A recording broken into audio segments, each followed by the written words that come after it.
BRS పై CM Revanth Reddy fire అయ్యారు. రాష్ట్రాన్ని అప్పుల పాలు చేసి పాపాల భైరవుడు మళ్లీ ఎందుకు రావాలి అంటూ ప్రశ్నించారు. బీఆర్ఎస్ కు ఇక మిగిలింది గతమే అని, భవిష్యత్తు లేదన్న రేవంత్ అప్పులు తప్పులు చేసినోళ్లు మళ్లీ ఎందుకు రావాలంటూ ప్రశ్నించారు సీఎం రేవంత్ రెడ్డి.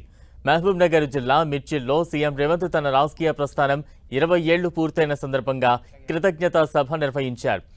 2006 జూలై 4న జెడ్పీటీసీగా మొదలైన తన ప్రయాణం ఇవాళ తెలంగాణ ప్రభుత్వాన్ని నడిపించే వరకు చేరిందన్నారు సీఎం రేవంత్ రెడ్డి.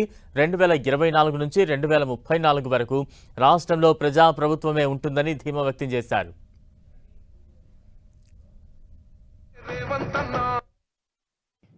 సరాసరిన 5,600 కోట్లు ప్రతి నెల మేము ఖర్చు పెడితే 10 ఏళ్లలో మీరు ఖర్చు పెట్టిందేందో లెక్కలు తేల్చండి.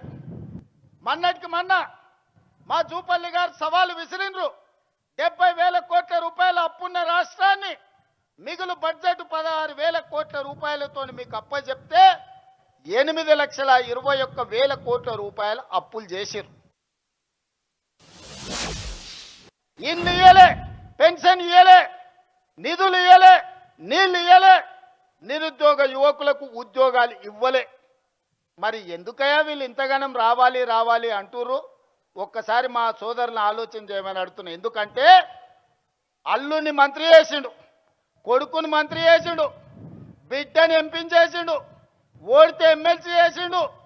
ఆయన సుట్టపు సడ్డకుని కొడుకు మందులు అందిస్తాడని రాజ్యసభ చేసిండు. వాళ్ళ చుట్టాలని దయాకర్రావును, వినోదరావును, కృష్ణారావును కావాల్సిన వాళ్ళందరినీ మంత్రులను చేసిండు. ఓడిపోతే ప్రభుత్వ సలహాదారులను చేసిరు.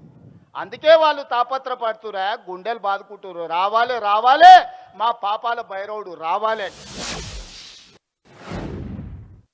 ఈ ప్రజాపాలన పోవాలి ఎందుకు? ఫామ్ హౌస్లో బందీ అయిన పాపాల భైరవుడు రావాలి ఎందుకు అని చర్చ పెట్టురు. ప్రజాపాలన ఎందుకు పోవాలి? రేషన్ కార్డు ఇచ్చినందుకు పోవాలనా? సన్నబియ్యం పెట్టినందుకు పోవాలనా? ఇందిరమ్మ ఇల్లు ఇచ్చినందుకు పోవాలనా? ఉచిత కరెంట్ ఇచ్చినందుకు పోవాలనా? రైతు రుణమాఫీ చేసినందుకు పోవాలనా? రైతు భరోసా చేసినందుకు పోవాలనా? వరి వేస్తే ఉరేసుకున్నట్టే అన్న ఆ దుర్మార్గుడు చెప్తే 2,88,00,000 మెట్రిక్ టన్నుల ఒట్లు పండిస్తే చివరి గింజ వరకు కొని 80,000 కోట్ల రూపాయలు చెల్లించినందుకు ప్రజాపాలన పోవాలనా? డ్రగ్స్ అమ్మేటోళ్ళను, గంజాయి అమ్మేటోళ్ళను బొక్కల పెట్టి మక్కలు ఇరగొట్టినందుకు ప్రజా పాలన పోవాలనా? వాళ్ళ సంపాదన ఆగిపోయింది, వాళ్ళ దోపిడీ ఆగిపోయింది, వాళ్ళ దొంగతనాలు ఆగిపోయినాయి. వాళ్ళతో పాటు దోపిడీ చేసిన అధికారులను నిన్న మొన్న ఒక్కనొక్కడిని చూస్తే 100, 200, 300 కోట్ల రూపాయలు సంపాదించిన వాళ్ళు ఇవాళ ఏసీ బోలకు పట్టుబడుతున్నారు. ఎక్కడదా ఈ సొమ్ము? ప్రజలను దోసుకున్నది కాదా? గజ్వేల్ ఎర్రవల్లిలో 1000 ఎకరాల ఫామ్ హౌస్ ఎక్కడి నుంచి వచ్చింది? నీ తాతలు ముత్తాతలు ఇచ్చిందా? 4 కోట్ల తెలంగాణ ప్రజలని దోసుకున్నదా? నీ కొడుకు జన్వాడల 100 ఎకరాల ఫామ్ హౌస్ వచ్చింది.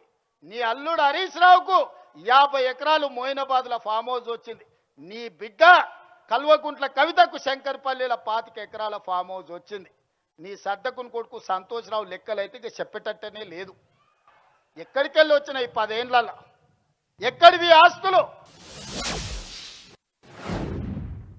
తెలంగాణ అప్పుల పాలైంది, రైతులు ఆత్మహత్యలు చేసుకుంటున్నారు, నిరుద్యోగ యువకులకు ఉద్యోగాలు రాలేదు. మా ఆడబిడ్డలు బతుకమ్మ చీరలు ఇస్తే కూడా అందులో కమిషన్లు కొడితే ఆ చీరలు తీసుకుపోయి పొలాల కాడ పిట్టలను బెదిరియనికే కట్టే పరిస్థితి. దుర్మార్గుడా, నీచుడా, బతుకమ్మ చీరలు ఆడబిడ్డలకి ఇచ్చే చీరలు కూడా వదలలేదు నీ దోపిడీకి. అందుకోసం నువ్వు రావాలనా? నువ్వు రాష్ట్రాన్ని 8,21,000 కోట్ల రూపాయల అప్పుల పాలు చేసినావు కదా. మరి మీరు 1,00,000 కోట్ల అధిపతులు ఎట్లయిరో లెక్క చెప్పమని నేను అడుగుతున్నా. అడగమని మా సోదరులను అడుగుతున్నా. మా జంజీ పిల్లల్ని నేను చెప్తున్నా, మీరు ఆలోచన చేయండి. 10 ఏళ్లలో 1,00,000 కోట్లు కేసీఆర్ ఎట్లా సంపాదించిండు? 8,21,000 కోట్లు తెలంగాణకు అప్పులు ఎట్లా మిగిలినాయి? ఆస్తులు ఐశ్వర్యాలు కేసీఆర్కి ఎట్లొచ్చినాయి? అప్పులు తప్పులు మనకెట్లొచ్చినాయి? ఒక్కసారి ఆలోచన. ఉద్యోగం ఇచ్చిండ్రు కదా ఎమ్మెల్యేగా, అసెంబ్లీకి మాత్రం రాడంట. ప్రజల తరఫున మాట్లాడాడంట, ప్రజా సమస్యల గురించి ప్రస్తావించాడంట. అధికారంలోకి వస్తే మాత్రం దోసుకోవడానికి వస్తాడంట, దొంగతనం చేయడానికి వస్తాడంట.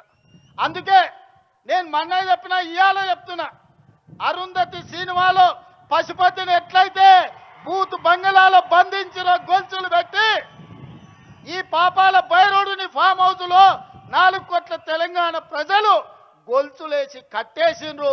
అక్కడే కుంగి కృషించి పోవాలి తప్ప అధికారం అనేది మీకు కలలో మాట.